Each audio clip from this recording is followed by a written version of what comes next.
Khu vườn Lẽ Thật xin chào các bạn. Chiều hôm nay mình chia sẻ cho các bạn về một cây bơ. Nó lớn một cách rất là mạnh mẽ và nó ở một nơi mà nóng thôi. Nhưng mà vì nó là cây địa phương, nó phù hợp với đất và khí hậu nên nó phát triển rất là khỏe. Và mình sẽ chia sẻ cho các bạn về một trong những sai lầm khi mới bắt đầu làm vườn rừng và phương cách giải quyết. Và bây giờ mình quay cây bơ cho các bạn xem, và sau đó mình sẽ nói cho các bạn biết về một trong những phương cách, một trong những cái sai lầm khi bắt đầu làm vườn rừng ha. Các bạn theo dõi cùng với mình. Các bạn nhìn thấy cây bơ đã không? Cây bơ nó lá nó nâu đậm luôn. Đây có nghĩa là đất nó rất là giàu dưỡng chất các bạn, và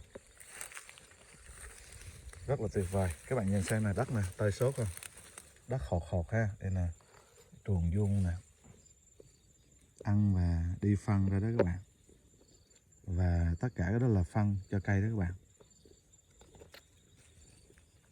Đất tơi xốp, đất như vậy thì rút nước rất tốt luôn các bạn. Và oxy vào trong đất cũng nhiều. Và hột hột như vậy rất là giàu dinh dưỡng các bạn. Nên là cây sẽ phát triển rất tốt. Và các bạn nhìn xem khu vực này ha. Khu vực xung quanh đây là không có nhiều cây che chắn cho nó các bạn. Đây là khu vực nắng phía tây, nắng buổi chiều. Được lại có cái là ở trong đầu kia thì có mùa nắng thì có cây chuối mình trồng nhiều các bạn. Nhưng mà ở đây thì hoàn toàn trống các bạn. Ở đây thì hoàn toàn trống, các bạn nhìn xem. Và mùa nắng mình chỉ có cắt và tấp ủ thôi các bạn. Nhưng mà các bạn thấy không, nó phát triển khủng khiếp không? Có mười mấy tháng thôi các bạn. Từ 12 cho đến 12 tháng, trong vòng 15 tháng trở lại cho đến 10 tháng các bạn. Từ 10 cho đến 15 tháng các bạn. Và nó phát triển khủng khiếp. Các bạn nhìn đẹp không? Trong vườn mình có rất là nhiều bơ. Nhiều loại bơ. Bơ bút, bơ 034 và những cái loại bơ lớn, loại giống bơ cũ ngày xưa. Rồi rất là nhiều loại bơ khác nhau các bạn. Và nhiều nhất là bơ 034 để mà mình trồng để sau này mình thu hoạch mình bán đó các bạn. Thì mình chia sẻ với các bạn đó là khi các bạn làm vườn rừng đó, sai lầm của các bạn đó là các bạn trồng những cái cây mình thích và những cái cây mà các bạn cho là nó có thu nhập nhiều, thu nhập cao, đang thời thượng, đang hot, và các bạn quên mất và bị sai lầm nhất đó là không trồng cây địa phương các bạn. Không phòng trồng cây địa phương, đó là sai lầm vô cùng to lớn của làm vườn rừng. Không trồng cây địa phương, chê cây địa phương, nghĩ rằng nó giá thấp các bạn, bán không được bao nhiêu. Nhưng các bạn biết rằng cây thì có lúc giá cao và có lúc giá thấp. Bạn như năm này trái sầu riêng rẻ giống như là người ta gọi là rẻ như cho các bạn, đúng không nào? Thậm chí rẻ quá mà người ta cũng không ai dám ăn nữa. Vì dùng hóa chất nhiều quá, giá cao mà người ta đổ xô đi trồng, người ta dùng hóa chất. Thì như vậy giá nó đã từ vài trăm ngàn một ký mà xuống 200 ngàn một ký, mà xuống như giờ chỉ còn có 20-30 ngàn một ký các bạn. Và phải chi phí đầu tư và trồng chăm sóc rất là mắc các bạn. Với giá đó thì gọi là mất trắng các bạn. Nếu không có đất, phải đi mua đất mà đầu tư thì giá đó là mất trắng các bạn. Càng đầu tư càng nhiều thì càng chết càng lớn các bạn. Còn với người địa phương thì đất còn lại nhưng mà công sức bao nhiêu là bỏ hết các bạn. Và thậm chí là thâm vốn luôn, mất vốn luôn chứ không có lời các bạn.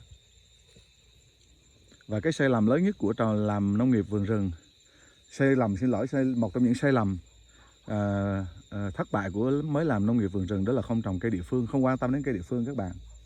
Ví dụ như ở Tây Nguyên thì các bạn trồng những cái cây địa phương gồm như là bơ nè, mít nè, xoài nè, điều nè, cà phê nè.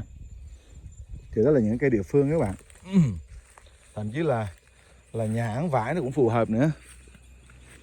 Rồi Macca. Nhưng mà có những cái cây địa phương á, mà bạn trồng á, bạn chăm sóc thật là nhiều, tốn công thật là nhiều, như là cà phê nè. Nhưng mà có những cây bạn tốn công rất là ít, vì nó là thuộc dạng cây rừng, cây gỗ và rễ cọc. Ví dụ như là bơ nè, mít nè, điều nè, xoài, chôm chôm, sầu riêng, chôm chôm, nhãn và thậm chí cả vải nữa. Và với những cây như vậy đó, các bạn trồng xuống, các bạn không có tốn cái công đầu tư gì hết luôn á các bạn, không tốn phân luôn, không tưới nước luôn, các bạn chỉ cắt tấp ủ cỏ thôi các bạn. Và bây giờ như 1 ký mà nó được 80.000, mà bạn đầu tư vào trong đó hết 50.000, bạn còn có lời 30.000 1 ký đi. Nhưng mà bạn phải làm việc quần quật, và bạn phải có vốn để mà đầu tư nữa, vốn để mua phân này, vốn mua máy móc, vốn mướn người làm công. Nhưng mà nếu mà bạn làm mà bạn không tốn công sức mướn người làm công nè, vì nó đơn giản chỉ có gắt cỏ bỏ vô gốc các bạn, không tưới nước nè, không bón phân nè, thì bây giờ bạn trồng một cái cây giá 80.000 mà bạn bỏ hết 60.000 hay 50.000 vào đầu tư và cả thời gian nữa. Còn một cái cây bạn không tốn đồng nào hết và nó có giá 30.000 hay là 20.000 đi nữa, thì vẫn lời hơn cái bên kia là còn dư lại 30.000 mà cực hơn. Vì bạn không có tốn thời gian các bạn. Còn họ thì tốn thời gian rất là nhiều. Ngoài cái việc làm tốn tiền, vốn, phải có vốn mới làm được, rồi mướn công nhân nữa. Và cái điều này nữa nè, là khi mà ví dụ như đó là 80.000, chứ nếu như nó rớt giá như sầu riêng bây giờ, người ta không dám mua luôn, 20-30.000 ví dụ vậy, thì là phá sản các bạn. Nhưng mà bạn có trồng cái này mà nó không có giá đó, thì bạn cũng chẳng phá sản, bạn có tốn cái gì đâu. Nhưng mà sẽ có năm nó được giá, và năm đó bạn sẽ có thu nhập rất là cao, rất là cao. Và cái sai lầm của những người trồng vườn rừng đó là họ chú tâm chạy vào cây theo thời cuộc, cây theo thị trường, theo thị hiếu, và đôi lúc cả theo yêu thích nữa. Nhưng mà cái yêu thích của bạn nó không phù hợp với cái địa phương đó, cái cây, cái thổ nhưỡng và cái đất ở đó. Ví dụ như Bình Phước mà bạn không trồng điều thì thật uổng, đúng không?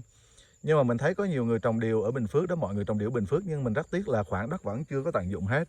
Ví dụ như bạn trồng điều xong, rồi bạn trồng cau vào, rồi cau sang vào vườn điều, nó đâu có cạnh tranh ánh sáng với cây điều đó các bạn. Và nó cũng chẳng có cản trở trong việc bạn thu hoạch điều. Đó là thường người ta thu hoạch điều thì người ta dọn dưới cho sạch để điều nó rớt xuống, thì không có bị lẫn hạt điều vào trong cỏ cây rồi và khó tìm.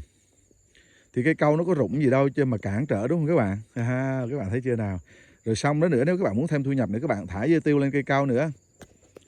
Thì đó tất cả là cây địa phương cả các bạn ạ. Cây cau thì nó chịu nắng và nó có thể sống ở mọi địa hình. Nó cũng dễ dàng, dễ sống giống như cây địa phương vậy. Rồi cây tiêu thì nó sống dưới bóng mát, và cây tiêu nó ở khí hậu lạnh mát thì nó nhiều trái, mà khí hậu nóng nó vẫn có trái các bạn. Nóng nó vẫn có trái bình thường. Và như vậy thì bạn trồng ở dưới cái vườn điều thì nó lại mát. Và cau ở trên che cho nó, rồi thêm điều nữa. Và tất cả những cây đó đều không rụng lá, không có khiến cho dơ cái vườn điều để mà khó thu hoạch. Như vậy cái sai lầm đó là mọi người không có nghiên cứu và không có suy nghĩ về điều này, không có kiến thức về cây địa phương, hay là không có nhận thức được cái tầm quan trọng của nó và bỏ qua đi, hoặc là đánh giá thấp. Ví dụ như là bơ bây giờ giá nó thấp, đúng không các bạn? Nhưng mà mình không chăm gì hết cả thì làm sao mà mình không có lời được. Các bạn cứ mà kiếm những cái cây mà nó thật là nhiều tiền lời, và các bạn chăm thật là cực vào. Với một cái người cây ít thôi, tiền lời thôi mà chẳng chăm gì hết, thì cái người không làm gì hết mà có thì nó nhiều hơn cái người làm quần quật, vừa tốn tiền, vừa tốn vốn, vừa tốn thời gian. Mà nó còn một rủi ro cao nữa là khi bạn càng đầu tư cao, bỏ công sức càng nhiều, mà khi nó mất giá thì làm gì? Thì càng thất bại nặng nề các bạn. Nhưng các bạn làm trồng cái cây nào mà nó phù hợp với khí hậu này, đất, gọi là phù hợp với địa phương, thổ nhưỡng, thì nó đã phù hợp rồi, có nghĩa là nó sinh ra để sống nơi đó. Nên là nơi đó đã là cái điều kiện, đã là công nhân chăm sóc, đã là người nuôi dưỡng nó, đã là người bón phân cho nó, từ khí hậu cho đến đất đai, cho đến thời tiết ở cái vùng đó, là có nghĩa là nó được chăm sóc rất là nhiều nhưng mà không có tốn bất cứ một chi phí nào của bạn cả. Còn bạn trồng những cái cây mà khác với địa phương đó thì nó không có bất cứ một sự chăm sóc nào của địa phương nó cả, hay là rất là ít, thì chính bạn sẽ phải thế vào và bạn phải bỏ tiền ra để thực hiện cái chi phí đó, mà nó vẫn không bằng cái cây phù hợp với địa phương vì nó được cả trời đất giúp đỡ. Còn cái cây bạn trồng là cái cây mà trời đất chỉ hỗ trợ một ít thôi, tại vì bạn trồng sai chỗ, và phần còn lại bạn sẽ phải gắng sức thực hiện điều đó. Nhưng cái cây địa phương là cái cây bạn trồng mà trời đất giúp đỡ, mà bạn không cần làm gì hết, thì làm sao bạn không thành công được. Có nghĩa là khi bạn không thất bại là chắc chắn bạn sẽ thành công nhiều hay ít thôi, chứ không thể nào thất bại được. Cây địa phương là cây không thất bại. Mình xin lỗi các bạn. Và mình cảm thấy tiếc cho những bạn làm vườn rừng và chưa có cái kinh nghiệm về điều này, nên là mình chia sẻ với các bạn. Bạn nhìn thấy một cây bơ trồng bằng hột, nó sinh ra trên vùng đất Tây Nguyên này. Bạn trồng nó ở biển cũng được. Ngày hôm nay người ta đã trồng dưới biển rồi ở Phan Thiết, và người ta phải xem nhiều hữu cơ vào trong cát, có nghĩa là rơm, cỏ, rạ và phân hữu cơ vào, và phải tưới nước cho nó nhiều hơn thôi. Còn lại độ ẩm hay độ mát rồi gì hay là nắng rồi gì nó đều phù hợp cả. Đó, như vậy thì họ vẫn có thể trồng được nơi khác, nhưng mà phải tạo cái môi trường, và họ phải chăm sóc bù lại cái mà nó không có được trong môi trường thuận lợi của nó vẫn sống được. Còn bạn trồng ở đây thì bạn được luôn môi trường thuận lợi rồi. Và cây mít cũng vậy. Rồi cây xoài, rồi cây chôm chôm mà trồng Tây Nguyên thì trái phải nói là không thể tưởng tượng nổi luôn bạn, nhiều lắm. Và bạn nói thấy không có bao nhiêu ký, nhưng mà nó ra quá chừng luôn, thì bạn vẫn có thu nhập. Và thu nhập mà không tốn bất cứ một chi phí nào hết, thì tại sao chúng ta lại bỏ qua, đúng không? Chúng ta làm nông nghiệp vườn rừng, và đây là mấu chốt các bạn. Các bạn ở địa phương nào thì các bạn quan tâm về cây phù hợp với địa phương đó. Ngày hôm nay các bạn có thể lên Google và các bạn có thể search, thì nó sẽ ra những cái cây phù hợp với địa phương. Nếu như các bạn không phải là người ở địa phương đó, và các bạn trồng những cái cây như vậy thì các bạn rất là khỏe, các bạn rất là khỏe. Đừng có các bạn đừng chạy theo giá, vì giá năm này nó sẽ cao rồi năm khác nó sẽ thấp. Cây nào nó đã thấp rồi nó cũng sẽ cao. Nên là các bạn đừng để cho những người bán phân và bán cây giống, họ tất nhiên rồi, giống như chúng ta ngày hôm nay họ có những người họ làm ăn gọi là do trend đó, theo trend đó, theo phong trào, theo thời thượng đó, thì họ lăng xê cái đó lên để họ có lợi nhuận mà. Thì cũng vậy, họ sẽ lăng xê, mỗi năm họ sẽ lăng xê một cái, họ sẽ gọi là tạo nên một cái trend, một cái xu hướng để mà cho người khác chú tâm vào để họ có thể bán được giá. Ví dụ như có một thời gian đó là trà sữa nè, hay là trà tắc nè, hay là trà chanh nè, hay là đó, vân vân, đó là như vậy đó. Thì cây cối cũng vậy, họ sẽ có một năm họ sẽ đẩy cái trend đó lên để họ kích cầu mà các bạn. Và các bạn cứ đuổi theo trend như vậy, và các bạn quen mất là trước sau gì nó cũng sẽ đi một vòng thôi. Hết cây này rồi đến cây khác, nó sẽ phân bổ đều ra như vậy. Giống như thời trang chúng ta cũng vậy. Lúc thì mặc quần ống loe, rồi ống suông, rồi mặc quần rách đồ gối, rồi mặc quần ống túm, rồi mặc quần cụt, rồi mặc quần dài, rồi model hở hang, rồi model công sở. Nó cũng chỉ vòng tới vòng lui như vậy. Và cây cối cũng vậy các bạn. Thì nó sẽ theo cái vòng như vậy thôi. Họ sẽ cổ vũ lên một cái loại cây nào. Nhưng chúng ta phải biết rằng thực phẩm càng ngày thì nó sẽ càng cao, chứ nó không mất giá được. Nếu chúng ta trồng tự nhiên hay là trồng hữu cơ, trồng sạch, thì chúng ta có cái kênh bán ổn định, chỉ có là thật là cao và không thấp, chứ không bao giờ có cái thấp cả. Vì dẫu như lúc đó cái đồ người ta nó có thấp, đó cũng chỉ là cái đồ của trồng hóa chất mà thôi, dư thừa mứa ra và lại không tốt nữa. Lúc mà nó không có, nó thiếu thôi, người ta chặt lưỡi, người ta ăn rán cũng được. Nhưng khi nó đầy ra đó rồi mà nó lại không tốt nữa thì cũng đâu có thiếu đâu, người ta lại sẽ không dùng đến. Nhưng mà hữu cơ thì khi nào cũng cần.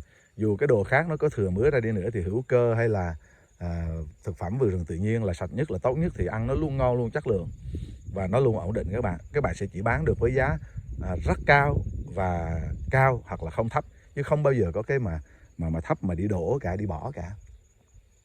Và nếu như giá một năm nào nó có thấp quá thì các bạn cũng sẽ không bao giờ gọi là thất bại cả. Có nghĩa là năm đó thu nhập các bạn nhiều hơn một chút, chứ không bao giờ có cái là thất bại hay là lỗ. cả, nhưng mà các bạn chỉ có là có thu nhập và thu nhập rất nhiều thôi. Và như vậy thì những cái cây mà địa phương đó thì càng theo thời nó mới đầu bạn trồng đã khỏe rồi, mà theo thời gian thì nó càng làm gì càng nhiều trái nữa, nó phù hợp với địa phương các bạn, và thu nhập các bạn sẽ tăng lên càng năm càng nhiều hơn và ổn định lắm các bạn. Nên một trong những thất bại của việc khi mới làm nông nghiệp vườn rừng đó là không có trồng cây địa phương các bạn. Các bạn đừng chạy theo trend, đừng chạy theo cái thị trường, mà các bạn phải chạy theo cái thổ nhưỡng của địa phương ha. Đó mới là đúng. Thì trời đất đã giúp các bạn rồi khi các bạn trồng cây địa phương. Đấng tạo hóa đã đặt nó ở nơi đó là phù hợp cho nó, và khi nó đặt đúng chỗ của nó thì bạn đặt nó đúng cái vị trí của nó thì bạn sẽ được đấng toàn năng giúp, đấng tạo dựng nên trời đất đó giúp cho, và bạn không cần phải mướn người hay bỏ vốn hay gì cả. Như vậy thì đây là một trong những cái thất bại của những người mới làm nông nghiệp vườn rừng.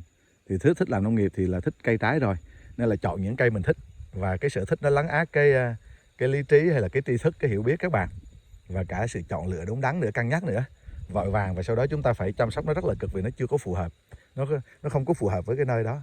Nhưng khi các bạn trồng những cái cây phù hợp này rồi, các bạn trồng xuống là hao hụt rất ít về hạt. Các bạn chỉ cần cắt và tấp vào, cắt tỉa và cắt tấp vào trong mùa nắng thôi, còn mùa mưa nó lớn vù vù các bạn, nó lớn vù vù, và lúc đó các bạn chỉ dành thời gian để xây dựng khu vườn thôi, chứ còn không quan tâm đến cây giống hay là hạt giống, vì nó lớn khỏe lắm, nó không phải chăm một cách vất vả, vì nó đã đặt đúng chỗ của nó được trời đất giúp đỡ. Như vậy nếu như lần đầu tiên bạn đến và ghé qua khu vườn Lẽ Thật và yêu thích với những chia sẻ này của mình, mưa cũng đã đến rồi thì bạn cho mình một like, một subscribe, một đăng ký kênh ha, và mình sẽ tiếp tục chia sẻ cho bạn những điều bổ ích nhất, tốt lành nhất trong nông nghiệp, và giúp cho cái việc trồng trọt của bạn nhẹ nhàng nhất và nhận được những kết quả một cách bền vững nhất, để cuộc sống của bạn có thêm nhiều niềm vui và bớt đi nhọc nhằn. Khu vườn Lẽ Thật xin chào các bạn, và hẹn gặp lại các bạn vào những vlog tiếp theo. Khu vườn Lẽ Thật xin chào, bye bye.